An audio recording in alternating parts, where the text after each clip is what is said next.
અને હવે રાજ્યના સમાચારની વાત કરીએ સુરતની સૌપ્રથમ વાત જ્યાં કડોદરામાં થર્મોકોલના ગોડાઉનમાં આગની ઘટના સામે આવી છે। થોડી જ વારમાં આગે વિકરાળ સ્વરૂપ ધારણ કરી લીધું। એ દ્રશ્યો આપને બતાવીએ। આપ જુઓ કેવી રીતે આજુબાજુની દુકાનો પણ આગની ચપેટમાં આવી ગઈ છે। ધુમાડાના ગોટે ગોટા ઉઠી રહ્યા છે અને તેના પરથી આપણે અંદાજો લગાવી શકીએ આખરે કેવી રીતે આગે વિકરાળ સ્વરૂપ ધારણ કર્યું છે। આગ લાગતા કામ કરતા 5 વ્યક્તિ બહાર દોડી આવ્યા। કામરેજ અને કડોદરાની ફાયર બ્રિગેડની ટીમને જાણ કરાતા બંને ટીમો ઘટના સ્થળે પહોંચી છે અને આગને કાબૂમાં લેવા માટે પ્રયાસો હાથ ધરવામાં આવ્યા છે। હાલ તો પાણીનો મારો ચલાવવામાં આવી રહ્યો છે। જો કોઈ અંદર ફસાયેલું હોય તો તેમને પણ બચાવીને બહાર કાઢવા માટેની કાર્યવાહી કરવામાં આવી રહી છે।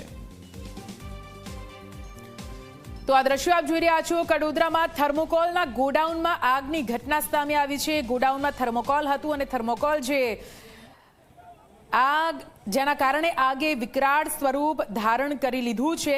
થર્મોકોલ આમ પણ એક પ્રકારનો પદાર્થ છે, પ્રકારનું કેમિકલ જે આગને વધુ વિકરાળ બનાવવામાં મદદ કરતું હોય છે અને એટલા માટે જ થોડી જ વારમાં આગે વિકરાળ સ્વરૂપ ધારણ કરી લીધું।